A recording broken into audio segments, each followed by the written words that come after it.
We naturally sort our feelings into two distinct buckets. On one side, we have the good stuff, joy, profound peace, happiness. On the other, the bad stuff, anger, fear, and the daily tension of just existing. This categorization dictates our life strategy. We dedicate an enormous amount of energy trying to empty the negative bucket while maximizing the positive one. We treat happiness as a goal to be achieved and held. Certain Eastern meditation practices propose a different mechanism.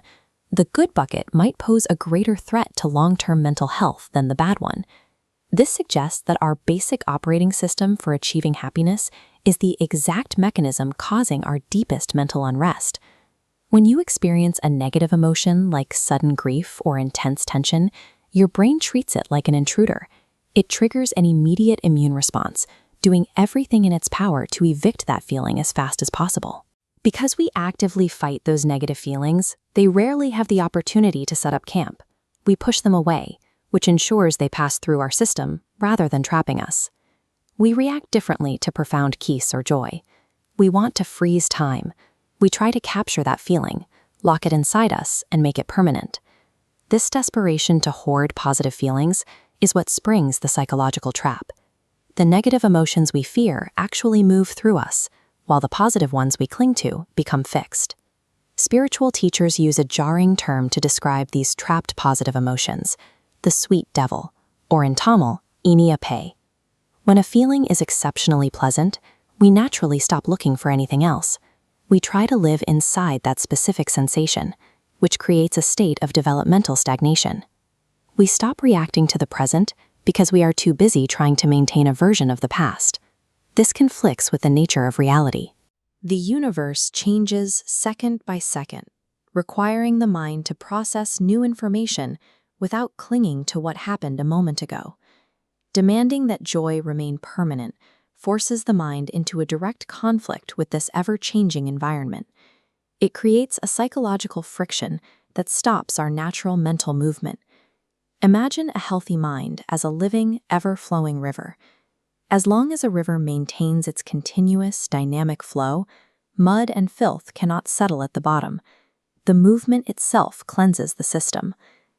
When we insist on staying perfectly peaceful or continuously happy, we build an artificial dam that blocks the river's natural flow. This transforms the dynamic mind into a stagnant pond. Without movement, psychological rot and sludge inevitably accumulate behind the barrier. The attempt to stockpile happiness is the mechanical cause of our mental stagnation.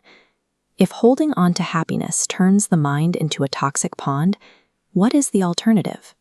Are we supposed to reject joy and become emotionless? To find an answer, we can look to the 20th century philosopher J. Krishnamurti. He offered a specific approach to maintaining a flowing, healthy mind. When asked how his mind functions naturally, Krishnamurti's answer was a simple operating principle: I don't want anything. Krishnamurti viewed mental liberation as the complete absence of craving. You experience an emotion as it happens, but you never ask it to stay. We can translate this into a modern internal goal. Instead of seeking a specific state of happiness, we adopt the mindset, nothing is needed to fulfill me. In this state, both good and bad emotions flow through the mind freely. You feel the joy and the grief, but you offer no resistance to their arrival and no attachment to their departure.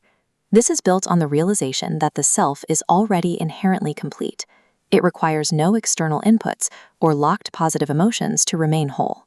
Concluding tone: peace arrives the moment we stop trying to capture the sweet devils and simply let the river flow.